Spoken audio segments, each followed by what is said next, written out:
Twatusedda eggulo omulabi wa BBS Terefayina tugenda kumanya obuwangwa bw'eno amazina gaabo kye gategeeza n'eŋŋoma oba n'ebivuga eby'enjawulo kye bitegeeza naye okwawukanako nga bulijjo be tuzze tukulaga ebitundu by'eggwanga eby'enjawulo bano bo olutuuse batugambiddewo nti tebakkiririza mu byakwambala bifaanagana mu luzungu ekyandiyitibwa costumes nga bagamba ebyo si bye bijjayo obuwangwa bwabwe wabula ebikolwa n'ebivuga engeri gye bisengekebwamu bye bijjayo obuwangwa bwabwe. Ndine Davis muhumuza ku kamera zeha Steve Sekyunga katandikiraawo tumanye ate emboozi nga bwetambula n'ebintu eby'enjawulo bikwata ku buwangwa buno.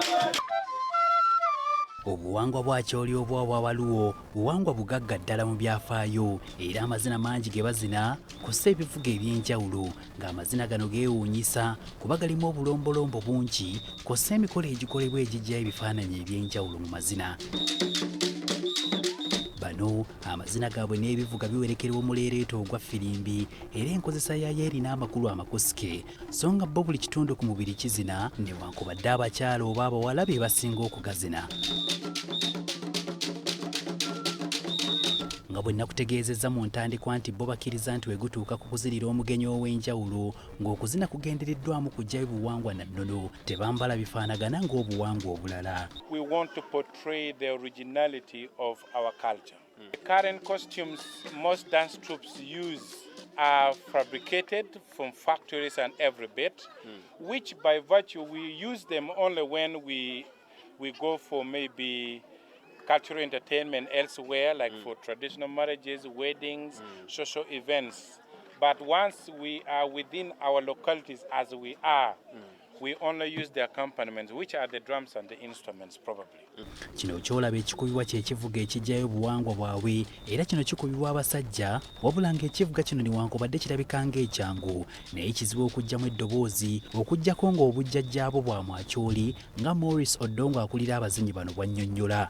Even if you teach a Muganda or Munyankole or any other person who has ever been dancing and you pick a local boy from around here, he who has been trained for the last 10 years cannot outcompete one who is born from here.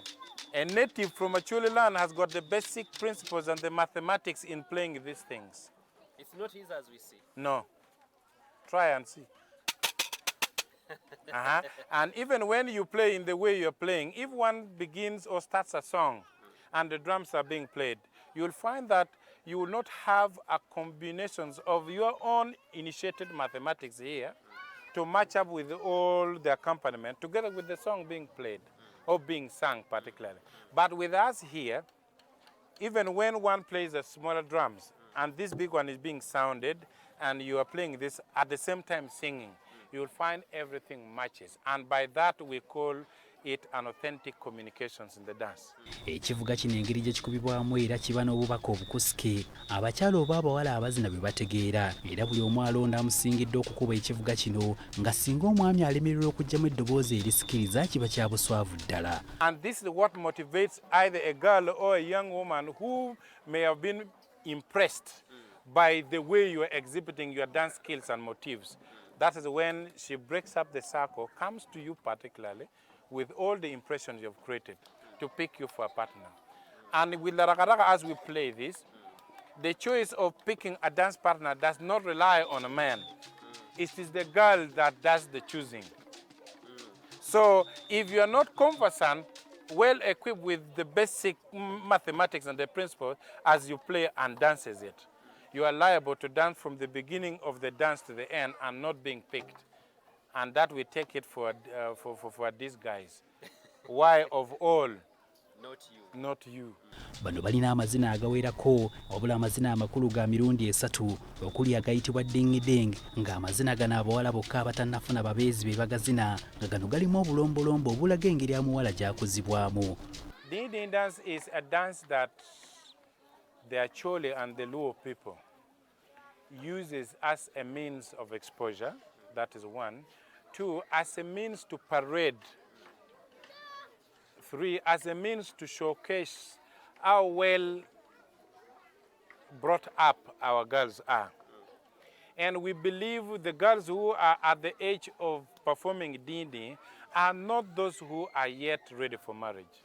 Young as they are, we expect them to be very virile, strong and articulated. very active in doing everything. Even when you send one that please go pick me that thing, she will not take initiative of just walking. She will be running. The best descriptions of young girls in our traditions on how well brought up they are, we refer it to a kid, a young one of a goat. It is always restless, jumping from one corner to the other. And that exhibit that this girl, upon being nurtured very well. Amazina gano abalenzi bo tebakkirizibwa kugeetabamu kuba bo obuvunaanyizibwa bwabwe kukubira bawala bano bivuga era nga abakkirizibwa okukuba ebivuga mu mazina gano balina kubanga bannyina b'abawala. The boys' responsibilities are just to play the accompaniment and watch us from a distance.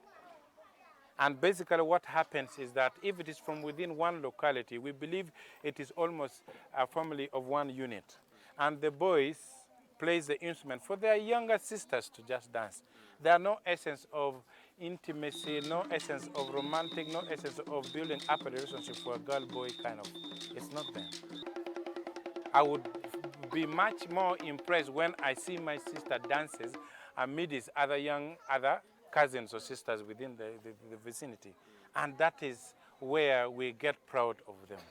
Amazina amalala bagayitibwa ajere dance nga gano gazinibwa abo bokka abaakafumbirwa era gazinibwa okulaga essanyu eri abavubuka abaakasajjakula nga mu mazina gano gaba gakwanjulira nsi yonna buli omu munne.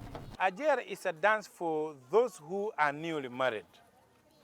Like when they have initiated you from a boy to a man.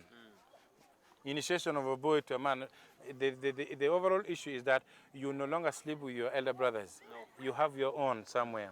And that's how you begin getting to know what independence means.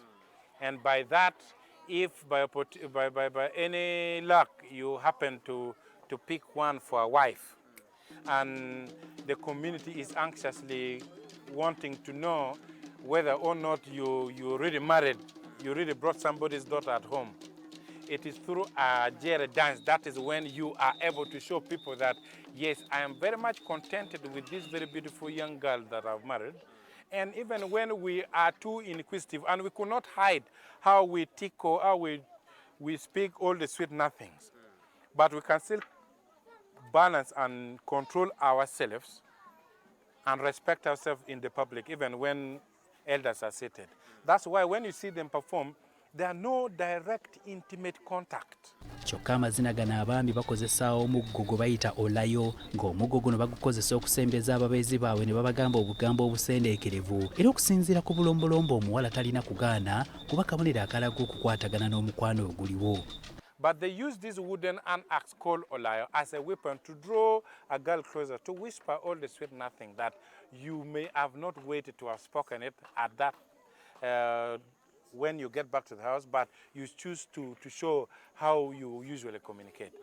And usually when you place it on the neck of a girl or on her shoulder, she does not hesitate to say, no. As you do it, she responds positively. And that means there is a good connection, there is good communication. And that's what is usually cherished when it comes to marriage. Less of communication, things are likely to get broken down. And that is purely so. Kati mwana mu kitundu ekisooka olunaku olw'enkya tugenda kumanya amazina agasembayo nga gano bagazinira omukulembeze waabwe ow'ennono kosa omugenyi ow'enjawulo era bano balina amazina ge bazinanga go gazinibwa bakadde bokko bakuliridde mu myaka nga bwe gaba gazinibwa okusinziira ku bulombolombo abaana abato tebakkirizibwa kubeerawo. Hasif Sekiwunga, BBS Terefayina, Ageesigika.